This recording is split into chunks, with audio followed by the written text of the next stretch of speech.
Welcome, and we'll just jump right in. This is the Eric Swahn Racing.com podcast. I believe it's number 69 with Ethan Chapluk.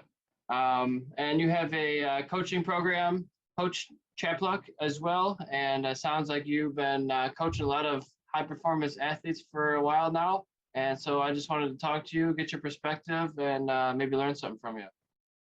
Yeah, man, I appreciate you having me on. Thanks for the time. It's always good to hop on with someone else in the industry and just have a conversation. It's always cool to hear from different people and see what they've experienced in the industry. So I've been working in the Moto America paddock for the last few years in both a recovery aspect and a performance coaching aspect. And this year I've kind of gone all in on it, and I had a falling out with an ex-business partner that I won't go into, and that gave me the opportunity to move on from the adversity and rebrand, and it's given me the freedom to go all in on the motorsports industry, and that's been definitely a blessing. So it's been cool, man. It's been fun. So you're doing training full time now? Yes, sir. That's it. Very good. And you doing this out of a facility, your house, or how does that work? You have a location? Well, with my Moto America guys spread out so much, it's tough to confine it to one location. So I've got a gym on my property, and then a lot of it happens over virtual. So, I'll do one-on-one meetings with all my guys on a weekly basis to make sure that we're doing mental performance work to push the needle there.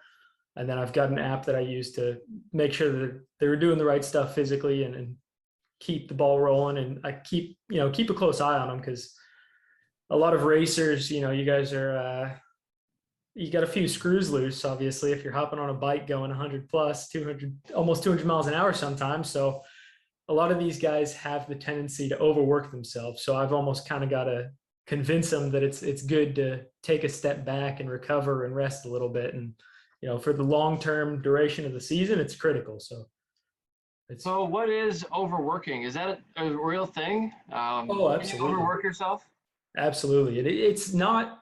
So I'll take a step back by saying it's not something that you see super often in general population. Most people don't spend enough time, and this isn't a shot fired or anything, but it's just reality. Most people don't spend enough time in the gym. They don't spend enough time outputting a high enough level of energy and a high enough level of difficulty to overtrain. But when you've got guys who they're, Hunter Dunham, who I train pretty closely out here, and he's one of the clients that comes to me because he lives down the street. He's a good example. He's someone who will hop on the bike, do 100 plus miles, and then come to my house 5 days a week and train hard doing resistance training. And in the off season for a few weeks at a time, that's practical, and that's going to get us moving forward in a good direction. But during in season, if he's doing that and we're going to a round, he's not going in 100% recovered. And if you do that consistently long enough, you are going to burn yourself out. And it's important to,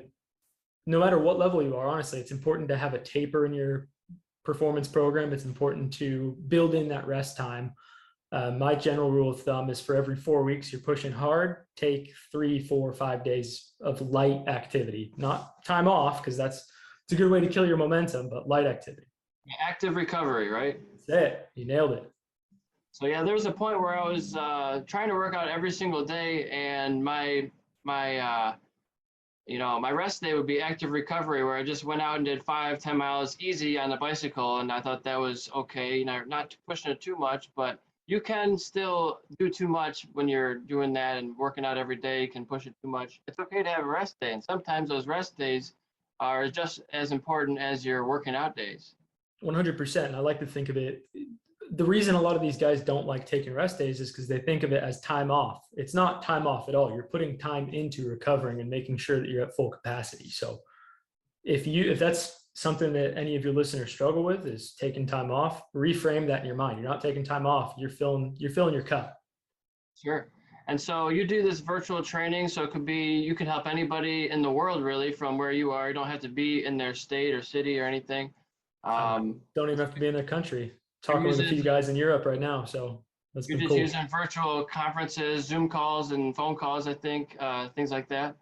Yeah, and I've got an app that I deliver all the workouts through, so it gives them a calendar and tells them what to do every single day, and makes it a little more convenient, a little more feasible than if I give them a Google Doc and say, oh, do these workouts for the next 4 weeks. A little more accountability and helps me out as a coach. Yeah. And some people might think, well, why does a professional athlete need a trainer? Well, they already know how to do it. And sometimes it's just that motivation. It's having that community feedback where there's some embarrassment maybe if you don't do your workout, right? If you're not following up to it, and this is probably something they're paying for, I assume. So there's even more incentive for them to want to do it because they're paying for it. Why waste it, right? Yeah, I mean, accountability is definitely a key factor in the whole equation. But when I got into the paddock first, it was literally just in a recovery standpoint. I was doing soft tissue work, making sure they were fresh and ready to rip on a session by session basis. And that was actually something I noticed, is that a lot of these guys don't have a performance coach. And especially when you're at that level, it's very important that you're getting the most out of the time you're putting in. And that's, there's different ways you train for different sports. And that, I'm glad you brought this up, because it's something that people underestimate with motorcycle racing or with any sport, motorsport in general. It's easy to think about the physicality of what you're doing on the bike, how you're moving around, all of that. But it's much more difficult to visualize and understand the forces that the bike is putting on you, and the braking forces, accelerating forces, cornering forces. So it's really important, especially when these guys are riding as frequently and as long and as hard as they are, that we're training specifically for this stuff. So I've actually worked with some guys who, I'm not going to name any names, but superbike riders in Moto America who train like bodybuilders. And that blew my mind. And that's why I've kind of made it my mission to make coaching A, much more accessible, B, more affordable, because as you know very well, this sport's not cheap by any means. So that was kind of an eye-opening thing. And it definitely gave me a goal, if you will, to pursue in the niche and make sure that these guys are doing things that are pushing them in the right direction and giving them the opportunity to perform at the highest level. So you're saying those superbike riders who are training like bodybuilders were training the wrong way? It's hard to say right and wrong, but in this case, it's not serving them as well as it could be. It's not black and white. There's definitely value to what they were doing. They're getting stronger at the end of the day, but there's refinements that can be made, and they're getting a lot of side effects from training like a bodybuilder that aren't going to serve them on the bike. They might be putting on mass that's not going to help them. They're not moving in the same movement patterns that are going to replicate what they're doing on the bike. So when it comes time to race, it's not that it's an unfamiliar movement, but we're just not as refined and fluid as we could be if we were doing that in the gym and consistently working on that stuff. Right. And every ounce counts methodology, where if you're bulking up for no reason and you're not using those muscles, it's maybe a wasted muscle. Exactly. You nailed it there. And then, the most passionate side of this for me is the mental performance side. And that's especially at the Moto America level. And it's true at any level, honestly. The 6 inches between your ears is going to be the biggest separator on the track. Obviously it's motorsports. There's a million factors that play into the outcome, but the more in control of your mind you are, and that's something that I've seen, like Bobier is a great example of that. I coach Wyatt Ferris right now, and he's pretty close with Cam. And he told me that that's one thing that he's noticed with Bobier, is that his mental sharpness and his mental toughness and ability to flip the switch on and off is like nothing he's ever seen before. So that's one of the biggest separators. And that's something that I really enjoy working with these athletes on. Just be able to turn it on, get to 100% at any moment. Yeah, and just have a strategy and have a visualization process before and after races, and a way of coping with everything that's going on. It's, as a racer, you're going to be pretty prone to pushing everything on yourself and taking the blame. Or at least most racers I've met do that. And at the end of the day, you control maybe 50% of the whole outcome. You've got event plus response equals outcome. All you control is the response. There's a million things that go on in a race that you don't directly control. So that's one of many things I work with all my pro and amateur athletes is learning how to cope with that stuff. And then, like you said, the on and off switch and visualization, there's a ton of stuff to work on, and it's very multifaceted, but it's pretty cool to see it take action when it comes to racing. Yeah. So tell me a little bit about your background. Have you been riding and racing at all yourself? So that's the funny part. Actually, growing up, I played traditional sports my whole life. Didn't really get into motorsports. I graduated from Cal State Fullerton in California. Started a business with a business partner while I was in college, and she came to me and she's like, "Hey, I want to sponsor this guy, Hunter Dunham. He's a road racer." So I started working with him, doing all his coaching, all of his performance coaching, whatever. Um, about a year after we started that, I moved out to Georgia and got close with him. Obviously, got close with his family, started going to the races, and that's when I really got into it.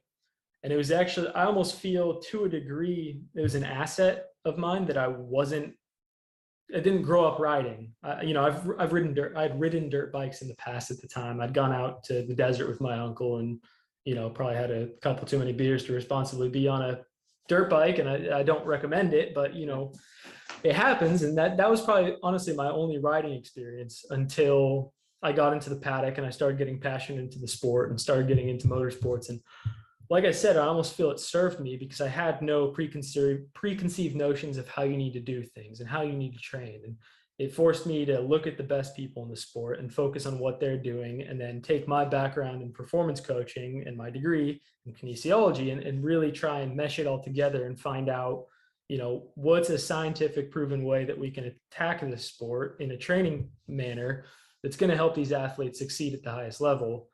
So that's definitely served me. But since I've been in the paddock and moved closer to Hunter, I've been riding a bit more, and he's got a pretty cool track. I don't know if you watched Pressure to Rise, Moto Oh America. yeah. Yep. I think it's the second episode where Matthew's riding the dirt track. That's Hunter's property. So Okay. Yeah. I'll go ride there. I haven't gotten onto anything bigger than a 125 yet, but we're learning slow and steady and chipping away. Very good. Yeah, a lot of people don't have that experience growing up riding bikes. I didn't have that, but most people think since you don't have that, you can't get into it even when you get older. But you can. It's a little bit more difficult if your parents don't show you the way. But if you're determined, you can find a way to ride. And for me, it was a lot of fun. So I'm glad I got that experience. Learned a lot. I'm not done doing it. I'm just taking a break for now. Working on building my business until I can afford to do it again at a full pace. Nice, man. When did you start riding, if you don't mind me asking? So I started riding when I was about 13, 14 on my dad's scooter, just around the neighborhood. And then I bought my first bike when I was 16. I got an 08 250, moved up to a 636 a couple years later.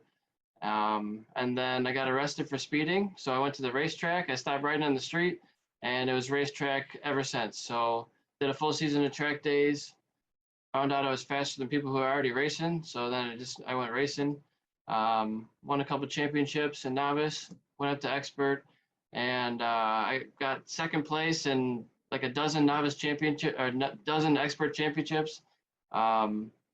Did nationals for a couple of rounds here and there, and I got my pro race license in 2015. Kind of ran out of money, so I never used it. But since then, I had a big crash in 2015 in Wera. Just got a brand new Triumph, brand new tire compound that weekend was released, and I was just trying to go faster, and just high-sided and didn't work out. But took me out of it financially for a couple of years for road racing, so I switched over to go-kart racing, which I won a championship in, mountain bike racing, which I won a championship in, and just doing some foot races here and there. Those are the plaques on the side are foot races and mountain bike races. And just trying to save money, but still be in it at a lower rate, just doing karting when I can at the local league night. But also I've rented a race cart, 125. It's not a shifter cart, but it's a tag, 2-stroke. Fast as hell, like, I don't know, 80 miles an hour maybe. And took that, did a track day weekend with it. And that was a blast. I'd do that again. It was like $300 an hour though for the engine time. So it's fairly pricey. I also rented a real car and went to a track. So that was, I did Grattan track day with a real race. It wasn't a race car. It was an average street car that I took to the racetrack. But I'm just trying to still be out there. And this year was the first year I started something brand new. I did supermoto. Actually, I did a couple of track days of supermoto. So dirt and pavement mix with dirt bikes, slick tires. And that's sketchy because when you're in the dirt, it's like a jet ski. You can't be off throttle. You have to steer with the rear, but you just know it's going to slide. You just got to be really smooth and just got to anticipate the slide. But then, coming from road racing, not dirt bikes, there's jumps too. I'm not used to that. I'm jumping this bike and had a photographer there, and I was pretty much on the ground the whole time. I didn't get very far off, but that's how you learn. You just got to slowly get up and build your confidence. And then something also I did new this year is corner working.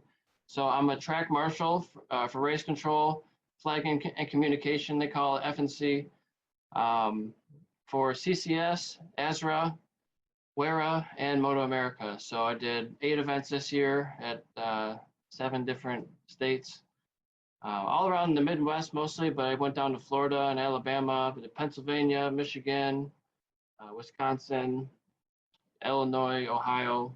So just kind of going around and doing the different rounds.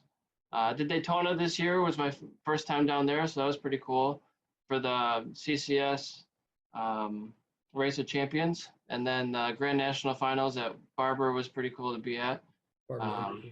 So yeah, doing a lot of rounds. And next year, CCS told me they want me back at every event. So I'm like, well, I mean, it doesn't pay that great, but it's a pretty cool job. And I get to be around all the racers and talk to people and get new content for my podcast. So I don't know. It's kind of fun to do.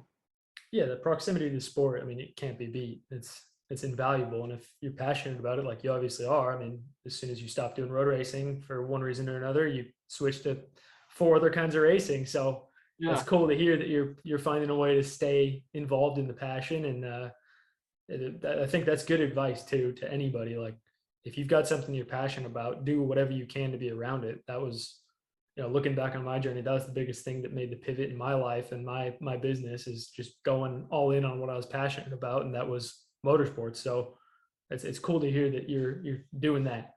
Yeah. Now I'm selling race parts online, and doing that full time, and just Awesome. trying to grow my business. It's not where I want it yet, but this year is almost double of last year. So if it continues in that trend, that's fantastic. You want it to be selling millions of dollars tomorrow, but it doesn't work like that usually. Usually those businesses get indicted for fraud or something, right? That's it.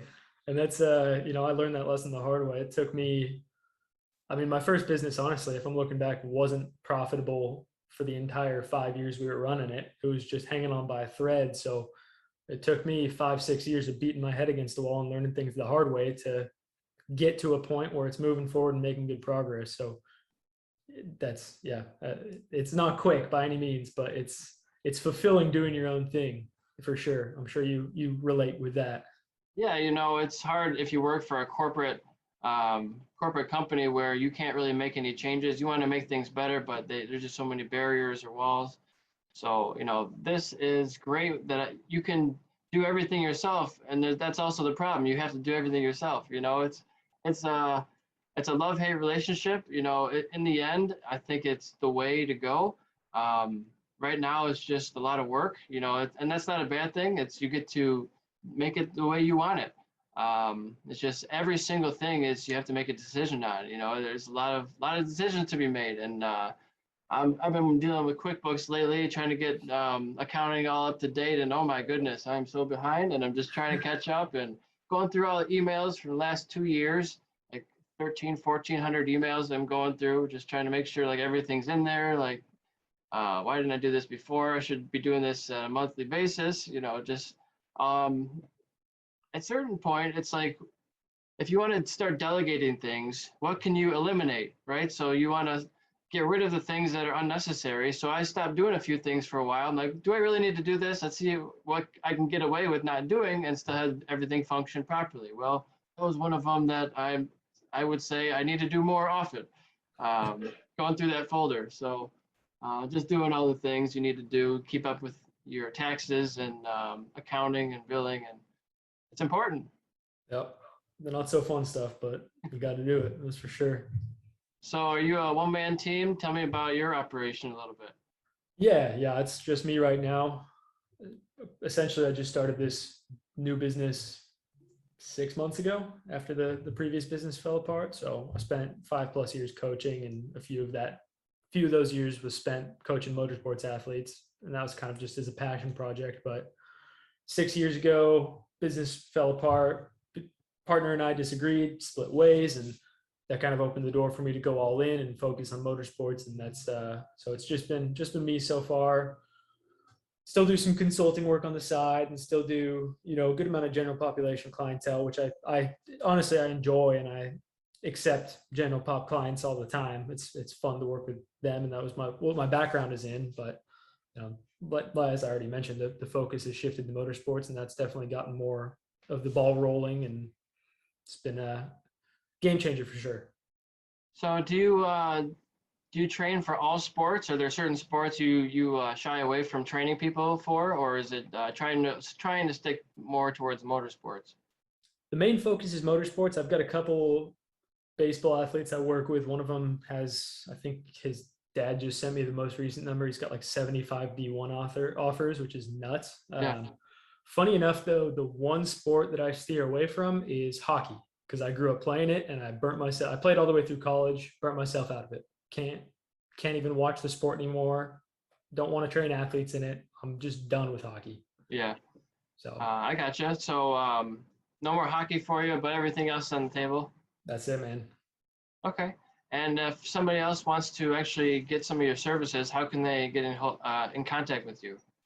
So Instagram is at Coach Chapluk. That's CHAPLUK. I think there's a hyphen on the end of it, or a underscore, but it'll come up if you just search Coach Chapluk. My business website, southernprideperformance.com. Facebook, you can look me up, Ethan Chapluk. I accept most friend requests I get.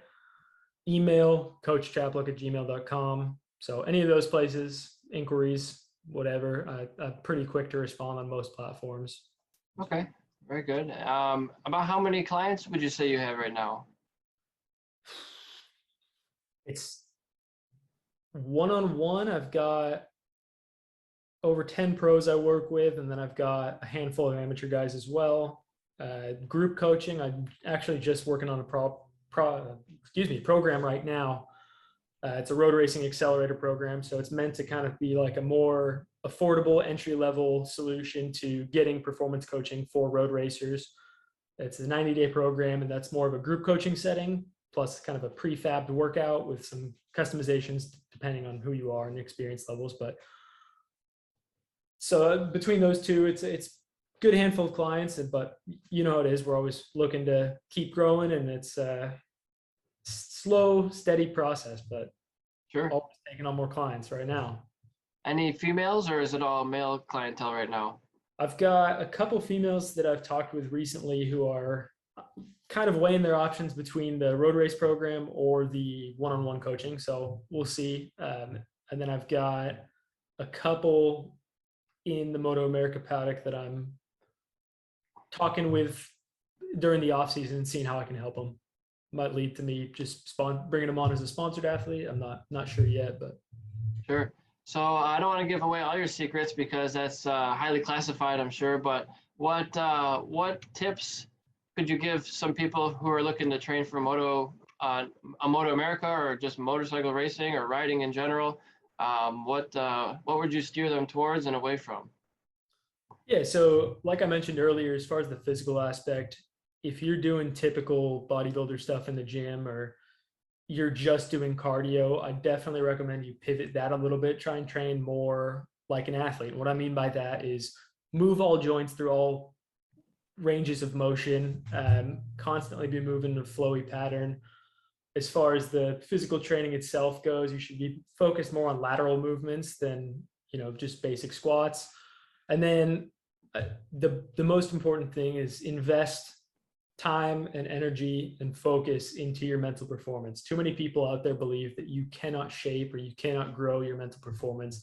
There's too many people out there who believe that are way of thinking and our mindset isn't something that's fluid, and it's not something that we can change. But that's completely untrue. You can change the way you think in just about every single way. And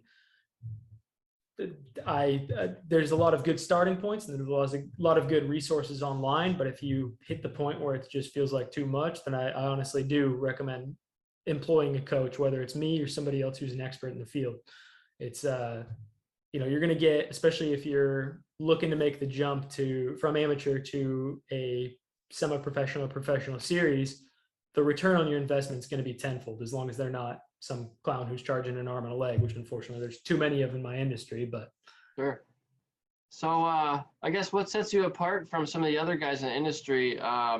You have professionals working with you, and you seem like you started just recently. I mean, it seems like you got a good background, but why would they choose you? What's your selling point? That's a good question. I like to think that the two biggest, or probably the biggest thing that separates me, is that I genuinely care and I'm open to input. In fact, that was a testimonial I just received from Wyatt Ferris.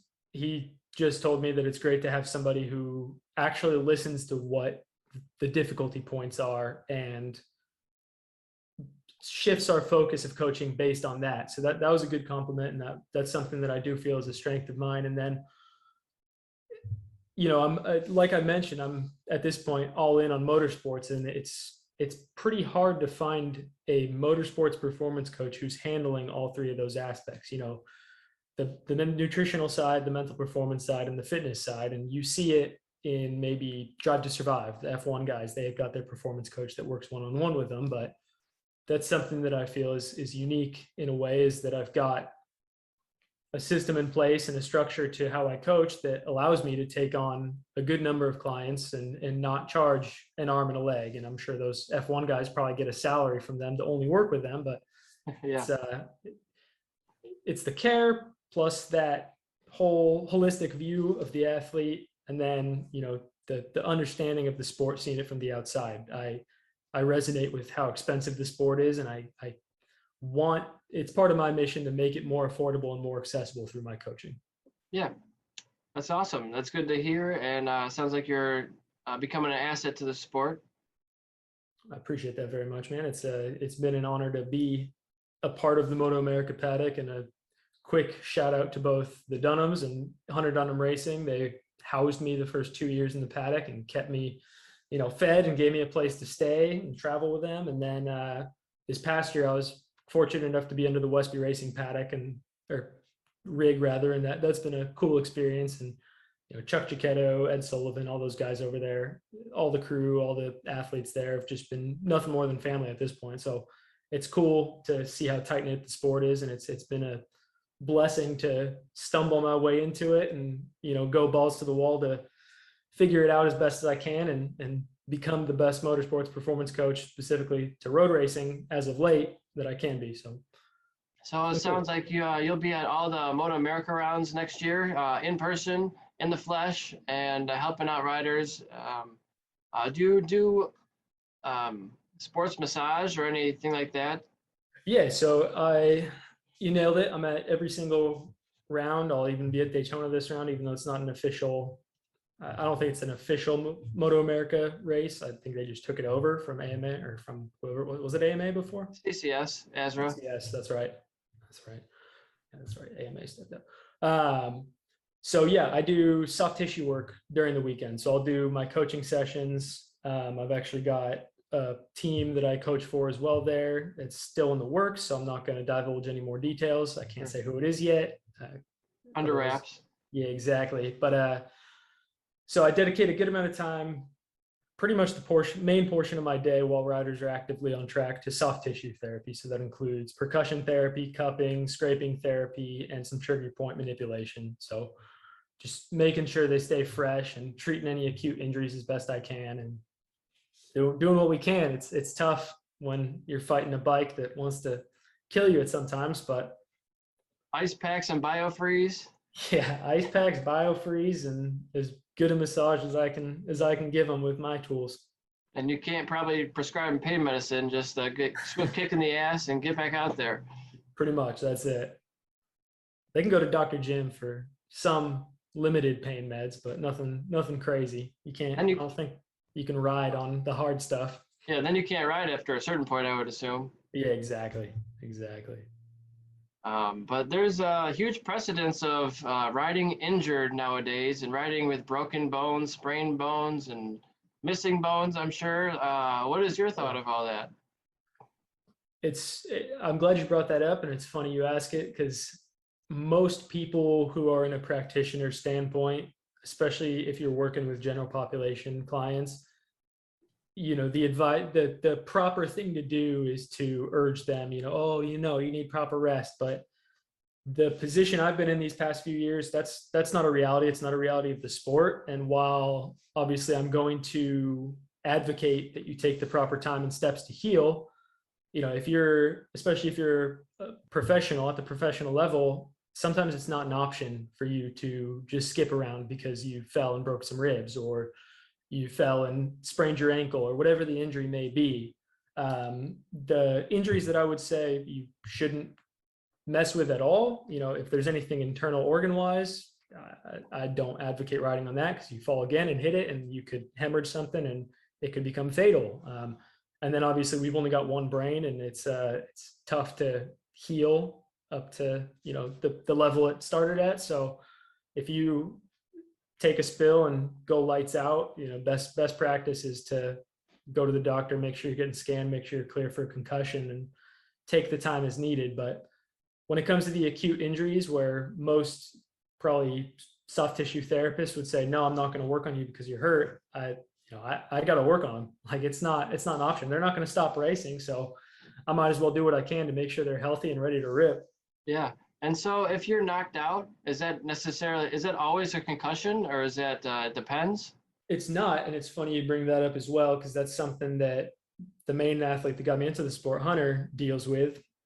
And it's something you see in boxers as well. Have you ever heard of glass jaw syndrome? Yeah, or you get knocked out really easily. Yep. So a lot of why that happens doesn't have anything to do with your jaw. What it has to do with is your neck basically acts like a lever for your head. Your head is on the end of that. So your head, when your neck moves rapidly, is experiencing the most G forces. So if you've had a traumatic event in the past where you've been knocked out and seriously injured, which Hunter did at the Ridge last year, and before that, a season before that in Pittsburgh, your body is going to actually work that into itself as a defense mechanism. So that's something I actually help my athletes train against through various methods, between neck strengthening and mobility and rolling and just general athletic movements that help not only rework our brain to kind of rework the neurological connection. So it's hopefully not pressing that off button anymore, but also to strengthen the neck and make sure that we're not getting as much of a G load on our brain to prevent that situation. So that's another thing that, you brought it up earlier. What's one thing that you'd suggest to people? Do some neck training, because we've got one brain, and if you've got that glass jaw syndrome and like to take naps in the middle of the track, you're gambling. At a certain point you might get run over or something bad might happen. So pull all the stops out you can to prevent that. And what are your thoughts on mouth guards? Do you promote mouth guard use? I hear that can be helpful for concussion reducage. It's very rare. I don't think I've ever seen it in person that a motorcycle racer's ever using a mouth guard, but I did see it recently. World Superbike. I think it was Chaz Davis, and one of the Ducati riders had it. Scott Redding. I'm pretty sure it was Scott Redding who had it in, and it made me think. Use it for hockey all the time. It's mandatory. Why is it not mandatory for concussion reduction in motorcycle racing?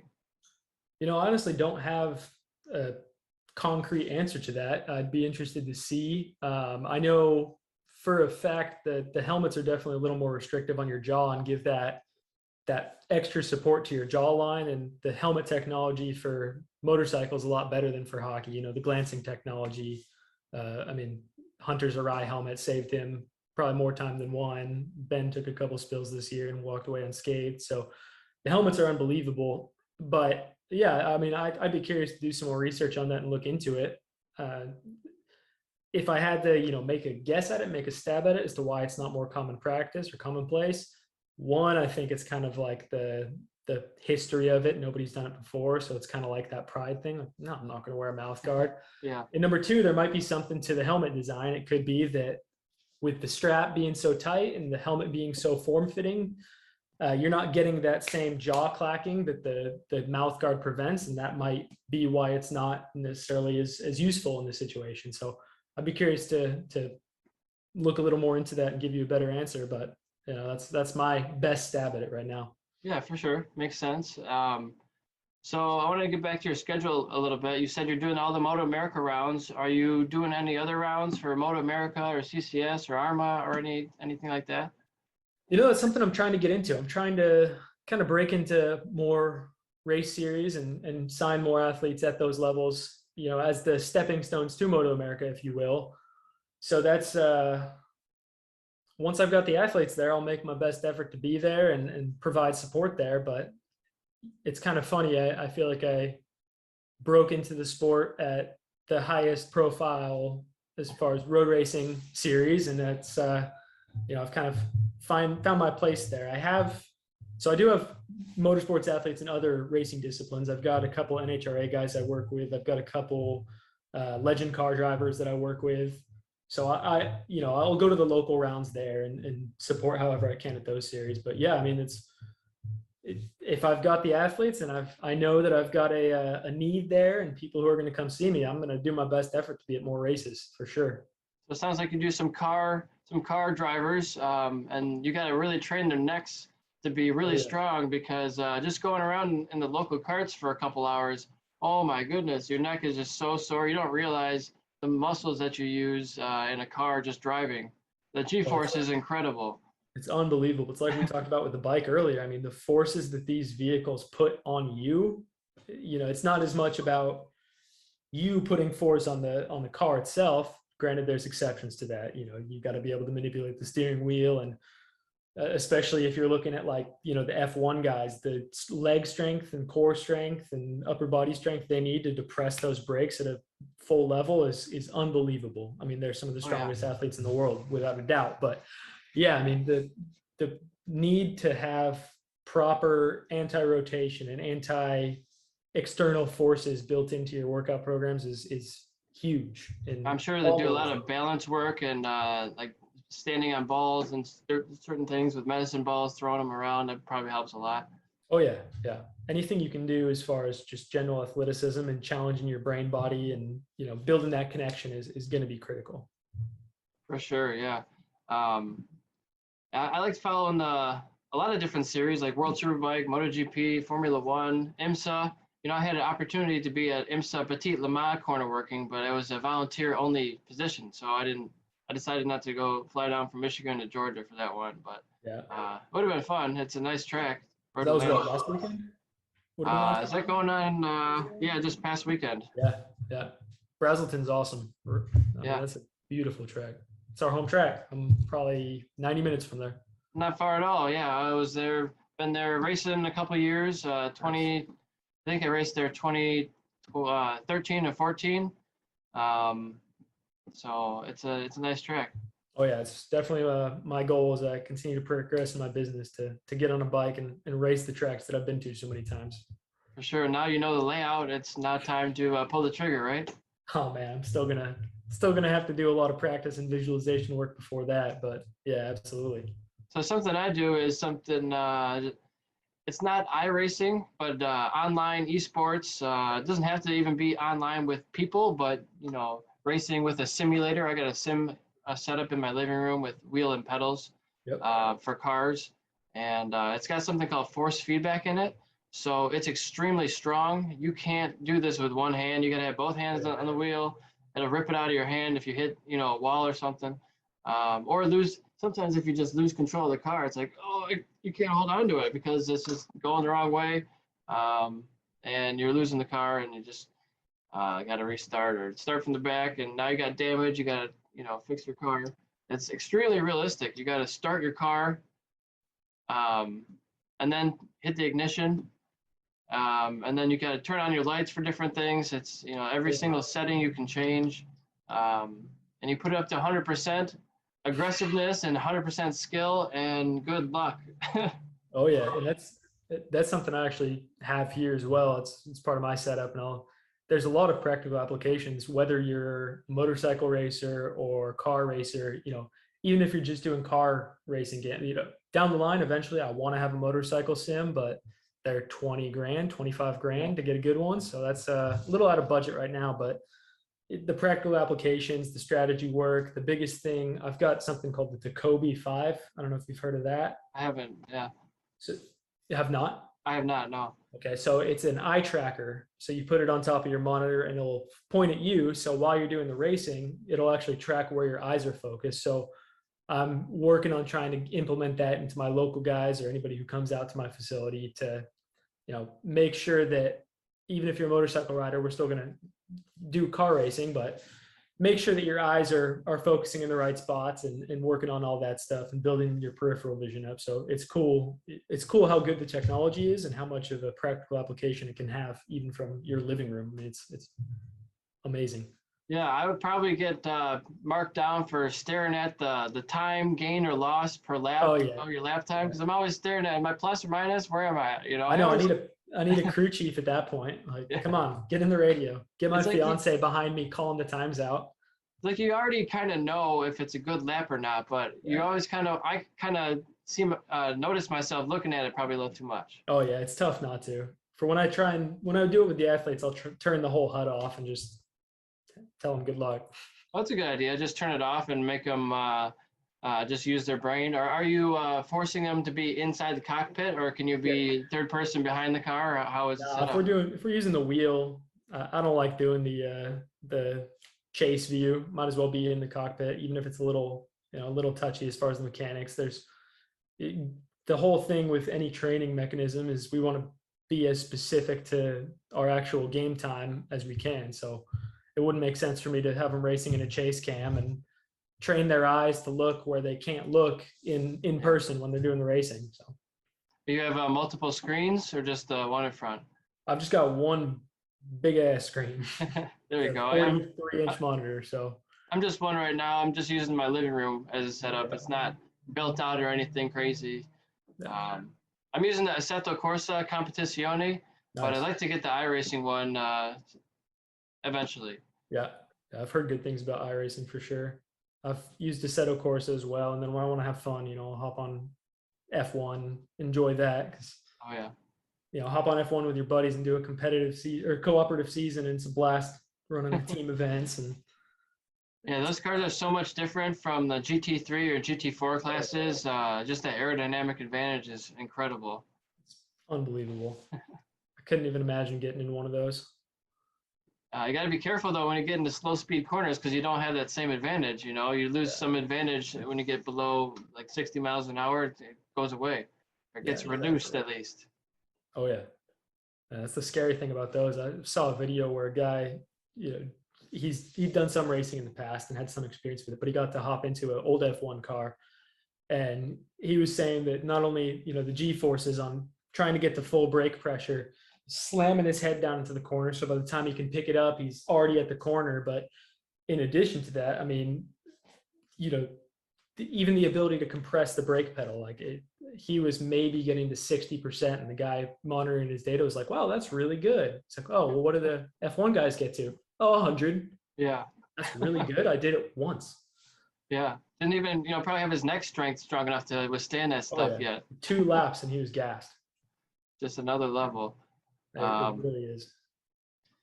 I think F1 is gonna go to Miami next year, or in the next coming years. That's gonna be interesting. 2022. Street circuit. Nuts. Yeah. It's gonna be cool. I don't know how they're gonna have tons of grandstands. Like they went to Coda and they had 400,000 people there for a weekend. I don't think they can fit that many people in that arena. I mean, with the money in that sport, I'm sure they'll find some way to make it work. They'll cram people in there. They'll throw up whatever they can. I think they're doing some permanent construction in the area too for the track, trying to make it more the mainstay. So it's nuts.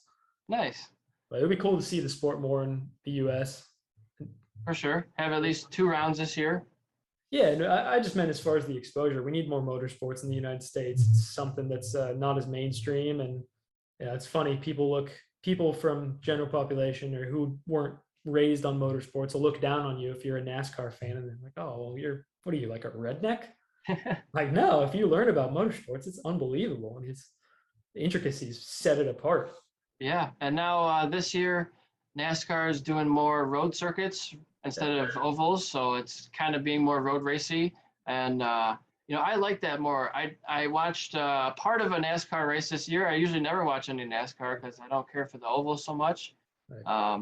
But I think it definitely brings out a different skill level when you go to more racetracks like Mid Ohio or Road America. I know they did things like that. It's cool to see the lap times versus the motorcycles, so you can compare them on a track by track basis. IndyCar goes to Road America too, so you can really see the differences. It'd be really cool to see like Formula One go to Road America or Pittsburgh. I mean, who knows if they'll ever do something like that.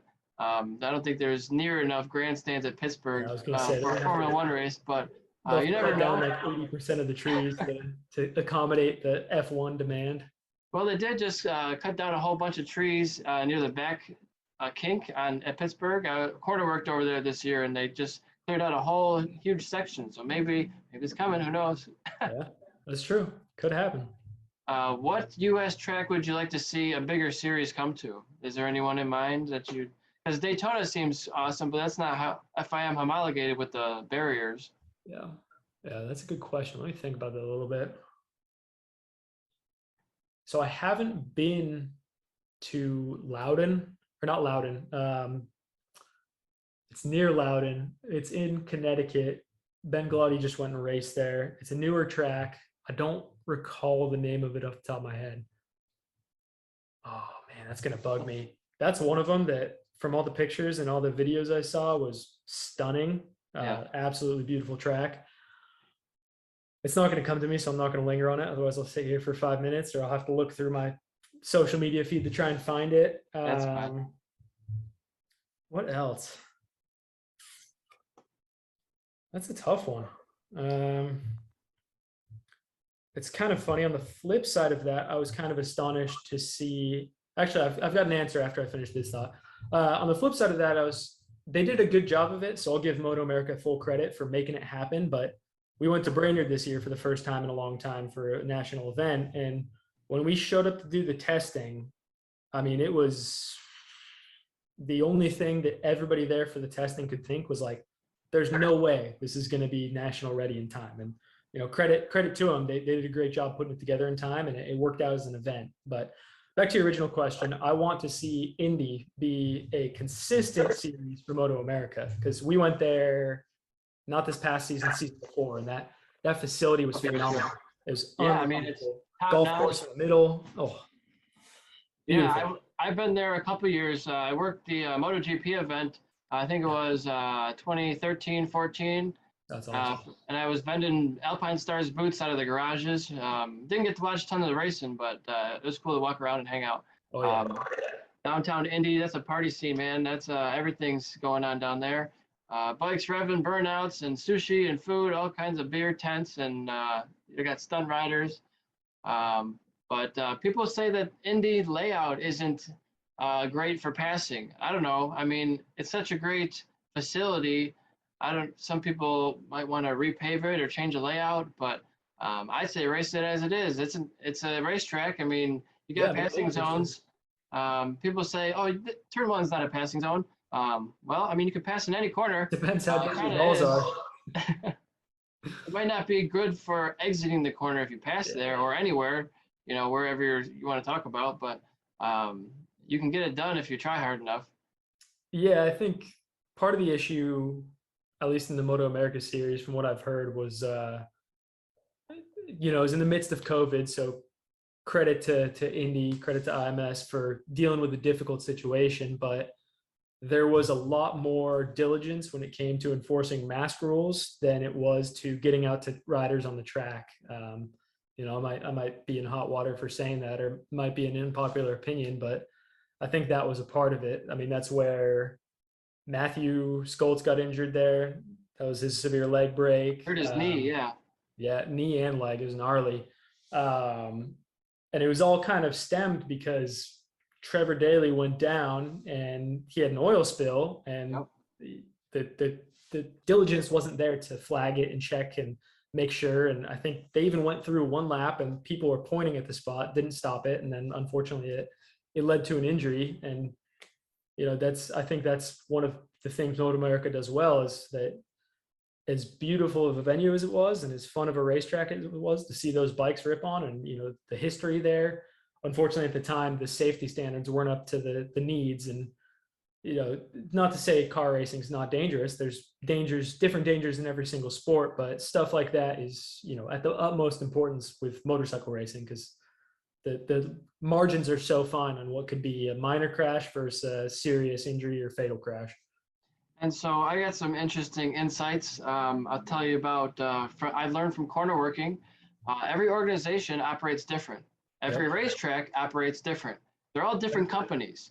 That's the thing, is that IMS was privately owned. So it was whoever owned Indy, he wouldn't let Moto America bring their corner workers. Yeah, so it was IMS corner workers, which is what the issue stemmed from. Because if we had experienced guys like yourself out there, they would have known what to look for and known the steps to take. So, that wasn't me by any means blaming the corner workers. It was a situational thing that you had corner workers who had probably never done a motorcycle race that didn't understand what to look for. And, unfortunately it cost a couple injuries and a future of racing there potentially. Yeah, that's a significant point. And it seems like organizations like amateur organizations will shut it down quicker and easier, will red flag the race in a heartbeat, and not think twice about it, because they don't have to worry about TV schedules. They don't have to worry about actual distance of the race. They don't give a shit. If it's a bad incident, shut it down immediately. But sometimes you get to bigger venues like a Daytona or like a IMS even, and you have a committee based on if you can shut down the race. It's not one person's decision. They have to have like a conference basically. Can we shut it down? Is it safe to shut it down? Do we need to shut it down? What are the circumstances? Why do we need to? And it's not an instant decision usually for bigger tracks, professional organizations. There's barriers in place, and I don't know if that's a good thing. I think they shouldn't have to ask permission to shut down the race, but that's how it is. You have to, usually as a corner worker, you tell race control what's happening. Yep. I'll give you a good example. I felt bad for this at first, but at Barber, Matthew Skoltz was leading the race, and I called race control, deer on track, right in front of the leader. He jumped right in front of the leader, literally 10 feet in front of Matthew Skoltz. It was like a second difference, and he could have been hit by a deer. Wow. And so I just relayed that to race control. I told them what happened, and then they decided to shut the race down. They decided to red flag it, and the race was now deemed a full race because it passed, this recorded distance. I felt so bad because they red flagged it based on what I said. I didn't say anything wrong. I just told them what happened, and they chose to take action based on that. So that corner worker, whoever, maybe they said, oh, we think there's a fluid down in the chicane right before the back straight for Indy's crash. And they might have said, okay, well, maybe it looks like coolant. We don't know. And so they usually have the corner worker, if they've got the bike, they check the bike for fluid, and they might say, oh, it looks like coolant, which is water, usually at a racetrack, so they don't have to shut it down. So they might say, oh, we think it's water, keep going. Or maybe they said it's oil, and then they told race control, we think there's oil on the track, and they haven't decided on their red flag situation yet because no one else crashed. They haven't determined if it is or not, so that they don't want to shut it down, and now they have all these TV schedules, like I said. So I don't know. It's a thing where they want to make sure they make the best decision, so they have to ask more than one person, but it slows down the final decision, where if you had a red flag, maybe you wouldn't have got injured in that situation. No, it's true. I don't envy those guys who have to make those decisions, because like you said, that dichotomy is so tough to balance. Like, yeah, I mean, again, I'll give credit to Moto America. They do a great job at prioritizing rider safety. But the other example I was going to bring up was also at Barber with that rain race. to the point where, I mean, it was coming down and it was borderline unraceable for those super bikes. And, you know, Matthew unfortunately went down, and of course there's other factors, and you could have said that he could do this differently. And it did appear that he went wide on that turn before he broke the slip and slide record. But at the end of the day, like, that's one of those situations where if you look at it from a perspective of one person making the decision, they might look at it in a different light and be like, well, look, the race is done. He's 18 seconds ahead and Cam's not gaining on him. And behind them, Loris isn't gaining on either of them. So the race is done. We can call this for the safety of the riders. Like, but you know, like you said, it's the financial aspect and the television aspect, and it might shed a bad light per se if there's new fans getting into it and they're like, holy crap, this is the best race ever, and then it gets called because it's wet. Like, yeah, it might be a bad look. But I mean, there should be like a hydroplane factor. If you're hydroplaning for more than X amount of feet or X amount of depth of inches of water on the racetrack, but how do you measure that? Matthew's going down the straight and his tail is slapping all over the place, it's like, okay, yeah, this might be a bit much. Yeah, you know, Stefano, he crashed in my corner and I picked him up, and he was yelling, you know, tell race control to stop the race. It's unsafe out there. Yeah. You know, and then we had the Superbike guys, the podium in one of the races, they all crashed and still finished on the podium. That's never happened. I don't think I can ever remember. I don't think any motorsport. But so should they have shut it down? I couldn't say yes or no. You should just race to the track conditions, which may be terrible. So you just can't go very fast in some places. Yeah. You know, you have to treat it like a motocross riders. The track changes throughout the race. It gets rutted, it gets bumpy, it gets, you know, harder to ride in certain places. And so you just have to adapt. You got to change. But sometimes you do the same thing in a rain race, and the next lap there's 2 inches of rain instead of 1.5 inches, and you just wash out. You know, sometimes you gave it too much throttle and you ran out of grip points. Dude, I will tell you, that is the most stressed I've ever been at a race weekend, watching all my athletes deal with those conditions. I mean, it was major stress. I feel like a mom at some points where I'm like so concerned about all my athletes, and it's definitely a point of stress for me. I've never been at a track where that many bikes have fallen down in a single day. There was a record, 66 motorcycles fell down, I think, on Saturday. Over the whole track, not just one corner. It was wild. Last corner coming onto the main straightaway was really tricky for a lot of people. The museum, a lot of people fell down there. You know, Rocco coming up the hill and turn 3, 4. So many. I had a couple in my corner. Met some people. I bet. But yeah, it was a wet one, that's for sure. Very wet that weekend. It was nuts. I mean, Standish's crash was ridiculous too. He's lucky to walk away from that unscathed. Sean crashed out of the lead in that one. Gabriel De Silva took it over from him. Dude, that was a crazy race as well. Hats off to him. You know, that's, I think, his first win, and I don't even think he'd podiumed the whole year. So out of nowhere, you know, people can really shine in the rain because you don't have that big performance advantage with your horsepower, I think. And it really comes down to who's got the talent, who's going to push it to the nth degree as far as you possibly can without making a mistake. Yeah, there's so many factors there. The talent, the mindset, you know, being able to stay calm in those conditions, the experience factor. Making sure you start on the right tires and not take a massive gamble. That was tough.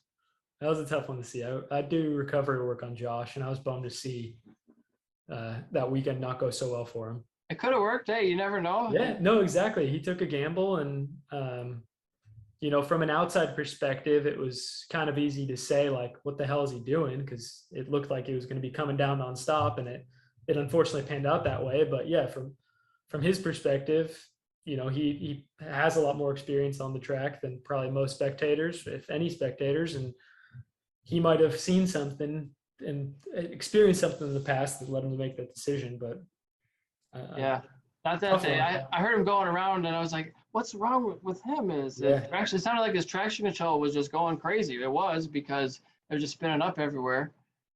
But I didn't realize he was on a slick because I didn't hear any of the announcements. I'm at turn 14 watching him go by. I'm like, what's wrong with his bike? There's something going on with his electronics, I thought. Yeah, Hunter, myself, and Ben were all standing at the end of turn 1, and we were just waiting for that straight. We were like, oh crap, dude, this is gonna be ugly. He might clear some people out on those slicks if he's not careful with it. And he managed it well, to his credit, but sketchy conditions, that's for sure. It'd be an interesting challenge if there was a rain race and you had to be on slicks just for like a skill thing. It's like it's a training tool, right? You got to be smooth. It's just like supermoto in the dirt and slick tires. You got to be smooth with the throttle. And if it's a pool of water in front of you, you got a lake. Maybe you can't go 120 miles an hour. Oh yeah, no. I mean, I don't think it would make for good TV, but it would definitely be a good training tool, that's for sure. It's like a skills competition. I'd like to see All-star wheelie race. competition. Like get all the Moto America guys. You see all these other sports doing like training camps. Football does it, hockey does it, and why doesn't Moto America do it where they have like wheelie drills and they do supermoto, they do karting, like give them entertainment value with their training too. I think it could be a big thing. They could do maybe what's your 40-yard dash? They could have, sprinting, physical challenges. Yeah. How much can you bench, your squat, get all your stats. I'd rather see how many times they can bench a certain weight, just because it'll, it suits a motorcycle rider a little better with the muscular endurance and the push pull. But yeah, no, I agree that it'd be a cool concept. And, definitely one of my long-term goals, being so ingrained in motorsports now, is I want to definitely upgrade my current property, which I'm beyond grateful to have, because we just moved from an apartment about 6 months ago, and that was a cool jump to make. But I want to get a big enough property to build, those kind of facilities where I can have a paved track and a dirt track and bring my athletes to train there and host those kinds of camps. Because I agree, that's something that's missing. And one of the teams I've been talking with is working on a project as well, something else that's missing compared to other sports. And that is like a very coherent, well-structured development camp, a youth development program, youth development camp, youth development academy, whatever you want to call it, that grooms people from, the younger ages all the way up. You don't have that singular system. And I know American race teams trying to do something like that with their program, and they're sponsoring some of the Ovali riders or supporting them in some way. But from the outside perspective, and from talking with some of the people who are involved in MotoGP and World Superbike that I'm connected with and friends with, they've even said, like, yeah, there's aspects of that are just not completely there yet. They're making the right steps, but it's something we need to see in the sport, especially to grow the sport in the States. Because I would have loved to go to like a race college. That'd been awesome. That would have been my perfect thing I wanted to do. How to become sponsored professional athlete, and all the nutrition and engineering and mechanics behind your bike work, and everything that needed to go with it, like how to put on tire warmers, start from the beginning.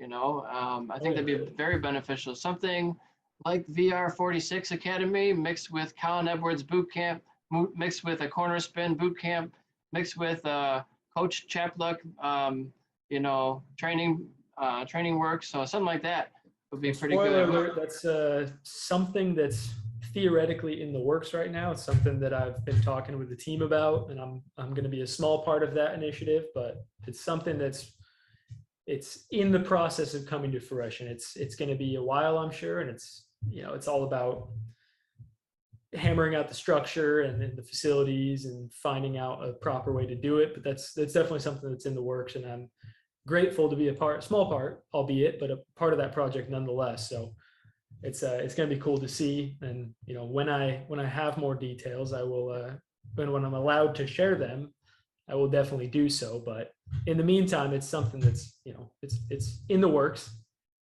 Very good. Yeah. I'd be more interested in hearing about how that develops. Yeah, absolutely. 100%. Pretty much done with the Moto America season thus far. Just got testing going on, and the new bikes coming out. Starting in a couple of days, they're doing their first testing round, so that'll be interesting. World Superbikes still got a couple of rounds. I think maybe one or two. Indonesia or Thailand's coming up this next weekend. Just this weekend at Indonesia, and then it's done. Okay, that's the last one then. Yeah. And then I'm a little bit behind on Formula One, so I have a few more to watch, and then I'm not even sure what their schedule is for the rest of the year. They've got 3 more. I think it's Qatar, Saudi Arabia, and Abu Dhabi. It'd be interesting to see how they do at Qatar for the first time this year after MotoGP going there for so long. Yeah, It'd be nice to see a new vehicle on track. I'm sure they're gonna make it real bumpy. Oh yeah, I'm sure it's gonna be brutal. I'm curious to see who it's gonna favor in that battle between Merc and Red Bull. You think they're gonna race at night? Is that already determined? I'm not sure. I haven't seen what time it's at. That'd be cool though. I mean, I always love watching the Abu Dhabi round at night. Besides, with the Grosjean incident, that was terrifying. But it's always a good round to watch. Yeah. Are you an endurance fan? Endurance racing? I am, to the degree that I've watched it. So I haven't been able to, with what I focus on, it's typically, what my athletes are involved in or what my athletes are aspiring to be involved in. And I've had some of my guys do endurance races, and I haven't had the chance to go see one yet, but I watched the 200. I saw Posh win it, and that was after I'd worked on him all season as far as the recovery work goes. So that was cool to see. It's definitely a completely different beast as far as road racing goes, and it's cool to see and it's cool to follow. And I'd love to see it kind of pick up a little bit more and get more popularized. Yeah, it's I like watching it because you can see it of things evolve over a course of a race. It's like racing. They call it the male drama, right? It's just evolving over time based on your lap time and incidents and mistakes. And now, usually you have multi-class field racing together, so you have multiple different types of machines on the same track in different classes. So there's various speed differences, and there are going to be corners that are easier to pass in. So you want to get the pass done before you get to this section. So it gets hectic, and now you got the top class trying to come through on the lower class, and it causes issues sometimes, and they're not looking for you to come through at a certain point. But yeah, it's I just like to see how it evolves through the course of the race, and sometimes it can be a second or two or less at the finish line over Daytona 200s, about a 2-hour race or so, but some of these others 4 or 6 or 8, 12 or 24 hours was a ridiculous length of time.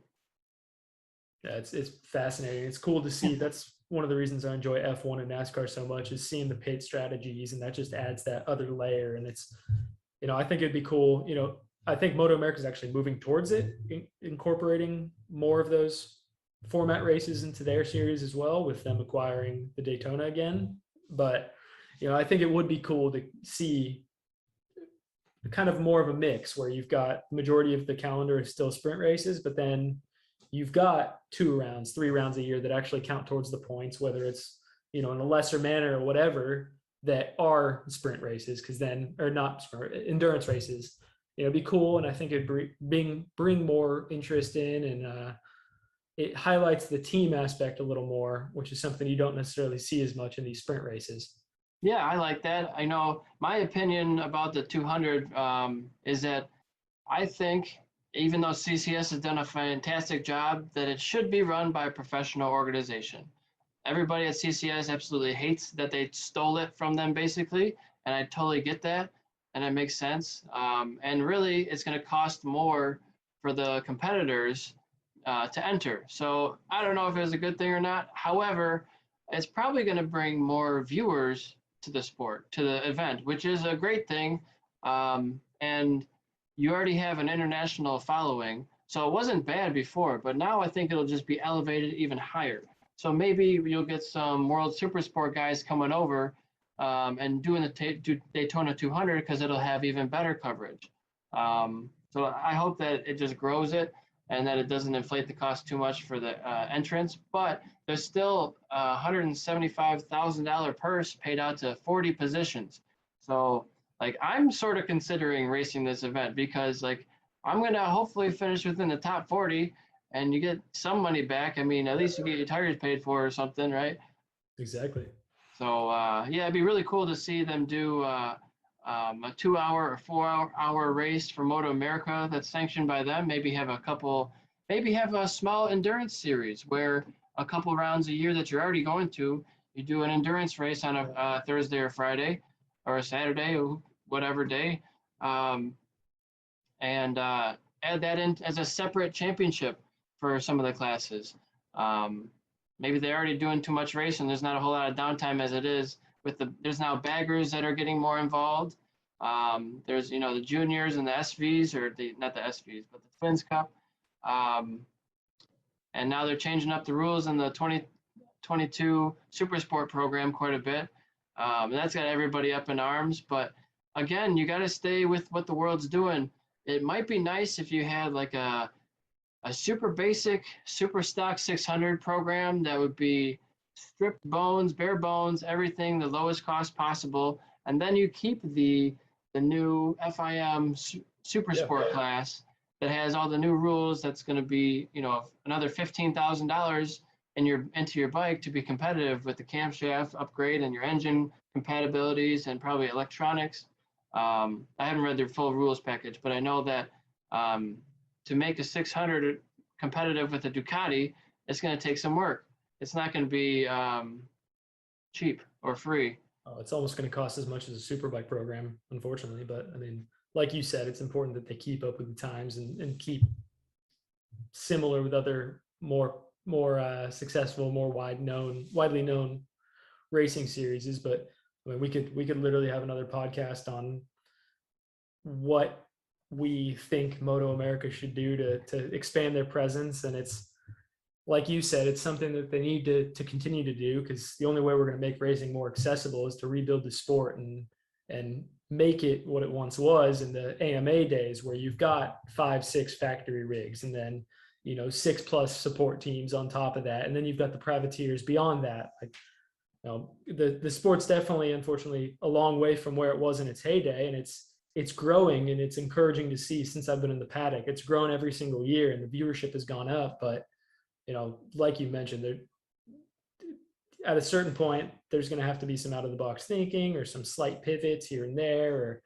Or one idea that I've talked with other people about is it would be cool to see more choice in terms of fuel and tires, and that would bring more sponsors in and probably bring more rider support in. And you could almost that would almost open you up to the possibility of structuring your premier series is better, where like for Superbike and Super Sport, you have a set number of factory positions where you've got 2 official Yamaha riders, you've got 2 official Ducati riders, so on and so forth. That would kind of make it more appealing to people who are familiar with MotoGP or F1, where I mean, the Constructors' Cup is something that's cool and it's a blast to watch.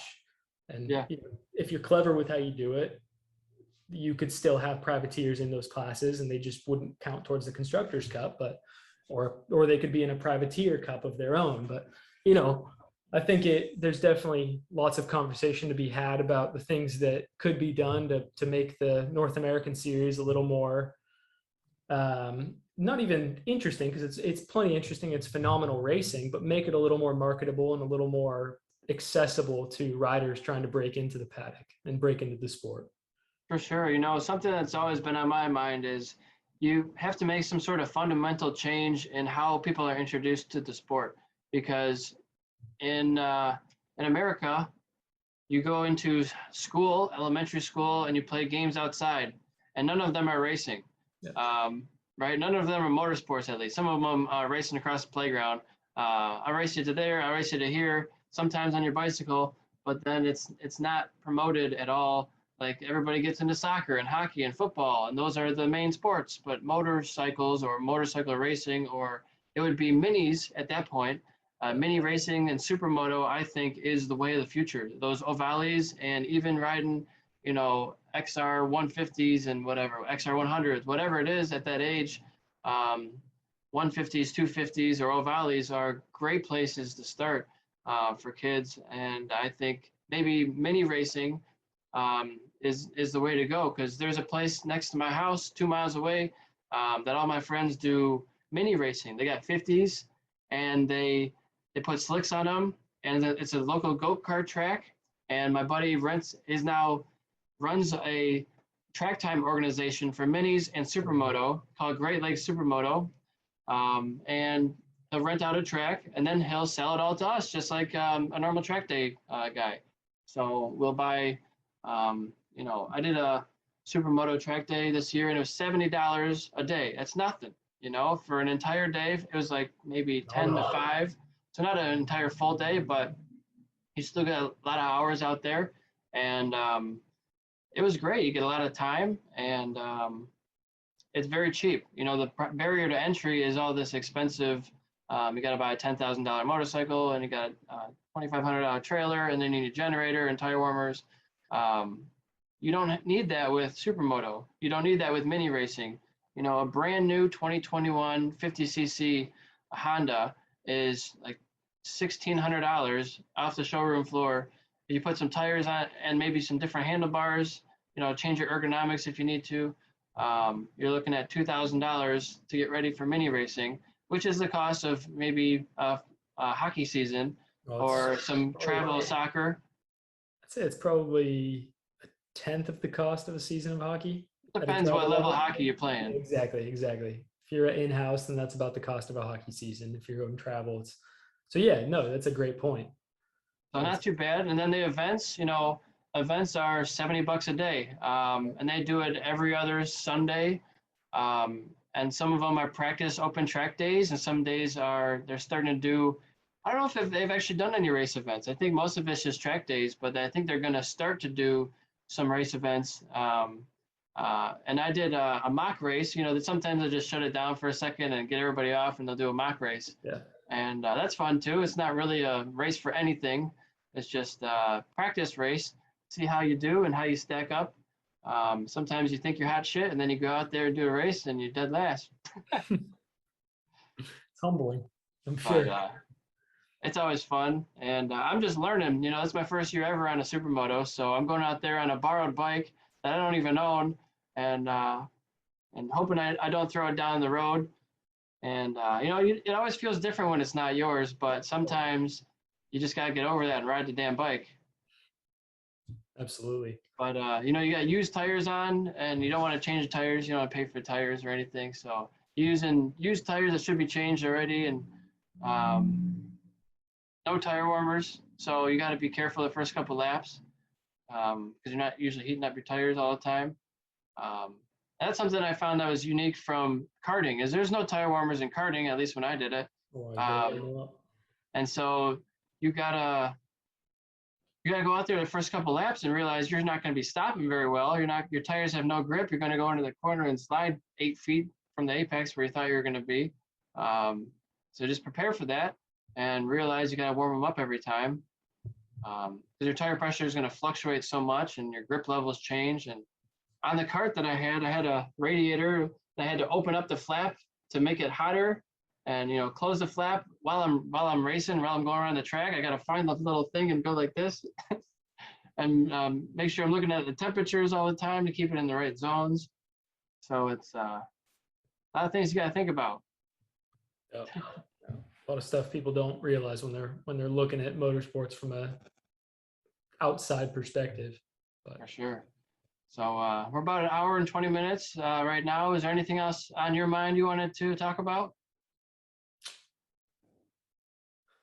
I think we pretty much covered it, man. I mean, it sounds like, depending on how things pan out, we might be able to do a different episode in the future, talking about some developments or, whatever it may be. But I think we hammered on a good amount, and it was a good conversation, touched on a lot of good stuff, some entertaining stuff. So, I appreciate you having me on for sure, dude. It was awesome. I appreciate you coming on, and thanks for talking to me. I'm going to spend some time getting this edited and published, so it'll be probably a couple of weeks to a month before I get this out there, but I still have, I think, 4 of them I still have to do the same thing with before yours, so Once I do, make sure we tag everybody we talked about, and head over to his website and his Instagram so you can get some physical training before this holiday season. That's it, man. I appreciate that. Yeah, if anybody needs any support, even if it's just to shoot me a question and ask a question. I've also got a free Facebook group for motorsports athletes. So if you want a kind of introduction into it and to see what it's all about and get some support from that group, join it. It's Southern Pride Performance Road Racers. Probably the easiest way to get into it, because it's a private group, is just to shoot me a DM. But all right, very good. Well, thanks for coming on, and I'll talk to you soon. Sounds good, man. Thanks for having me. All right, bye-bye.